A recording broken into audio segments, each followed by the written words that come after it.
Hi guys, welcome back. I love this topic. Why you should love your enemy. Now, this isn't just, I don't know, what did I used to think about this? I thought this was just like a noble thing that good people do, right?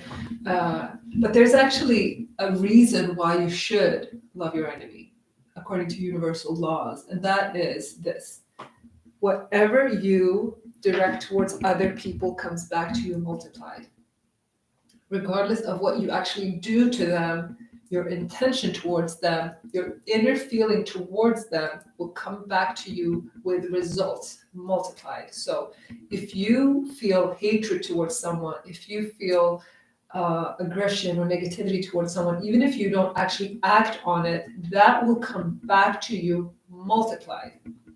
Now, it often comes back from that person. That person will cause severe problems in your life.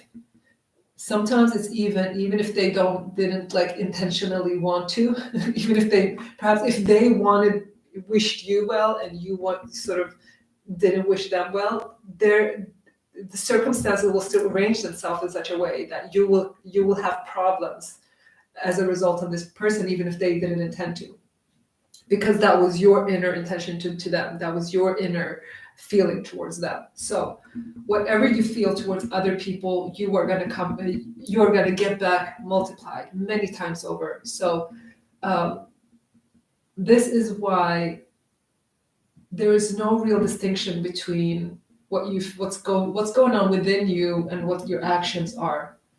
The better you can be aligned with, have your inner truth aligned with what you're doing, with your actions, the better, because it's the inner reality that's creating the external reality.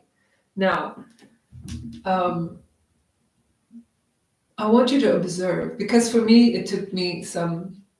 I mean, for me, this was like a huge, major, major, major shift in my perspective. Oh my God, this was a huge shift. I was always like a kind person in action, but I had a lot of judgment um, and condemnation of people who I didn't agree with or who I thought were bad people. I had a lot of inner negative thoughts and feelings towards some people, right? If they didn't live up to my moral values and if they failed in certain ways or if they behaved badly, and I had so much negative feelings towards some people. I'm not saying I'm immune to that now, but I now can check myself in a way that I didn't know to do before. Like I didn't know the value in this before. Now that I understand this, I know that the sooner I can shift, the better for me. So sometimes, I mean, nowadays it's mostly for selfish reasons, to be honest, that I make sure that I am in full integrity and that I have good intentions towards other people, because I know it's not even about them. Whatever I want for someone else comes back to me multiplied. So I do this just to keep my own peace. Honestly, I like peace, okay? I like peace. I don't want problems with people. And so I make sure I don't create it, okay? And if they create it, so, because sometimes maybe um, sometimes problems happen because they need to trigger us to do certain things, or they shine a light to maybe some subconscious things that we've been thinking that we didn't realize we were thinking. And so during those times when something happens and I feel like it happened unprovoked, I still look at, okay, well, I don't like to do this, but I feel like I do it because I want to solve the issue, of course. So I look at what was it subconsciously that I did or thought in relation to this person that could have caused this. Um, yeah. So that's why you need to love your enemy. If you have enemies, you are creating problems for yourself. This is regardless of what that enemy is. If you have, for me, very recently, it has been, just hearing the news. I mean, I try not to listen to the news. In fact, I avoid the news. Um, But I've been so affected by seeing the global things happening, and being, because finally there's hope of some freedom for Middle East. And that has triggered me. It's triggered some pain in me to see the, subjugation of Middle Eastern people and a lot of like racist lies that were told. It just took me to a really sad place to think of the suffering of a lot of people. It just, I shouldn't even get into it because it's triggering for me. Yeah, so recently that is something that for me has triggered, that I have to look at how am I, what are my thoughts of maybe not specific people, but in this case, nations, how do I feel about certain countries and their political actions? Am I extending aggression in my thoughts, in my feelings towards them? What are my intentions towards them? Are my intentions pure? Are my intentions coming from a place of anger or,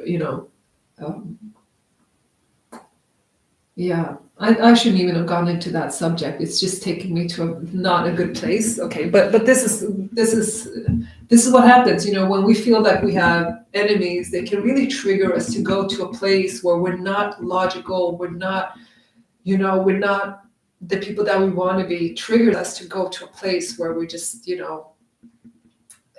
for me, it triggers like powerlessness and feelings of despair, grief, a lot of grief. It's triggered in me. But so let's keep it to a more like personal level, right? So if someone, sorry, this really just got me. This topic just really got me. I shouldn't have gone into it. Let's get back to the topic. Love your enemy. Why? Because whatever you feel towards someone else is going to come back to you, good or bad. Okay, whatever you wish for someone else is going to come to you, good or bad, whether you act on it or not. But of course, if your intention genuinely is good, you will act in a good way. Okay, and if your intention is bad, you may think you're not acting on it because you don't want to do the action, but you are still creating the problem. Now, a good intention hardly ever goes without action. So if sometimes I've seen people sort of lie to themselves where it's like, well, my intention was good, but if your intention was truly good, then you would have acted on it. It is very few situations where your intention is good and you're still not acting on it. Because if you are truly intending, if you're sincerely intending something, then if you're intending something good for someone, you would act on it, right? You wouldn't be passive about it.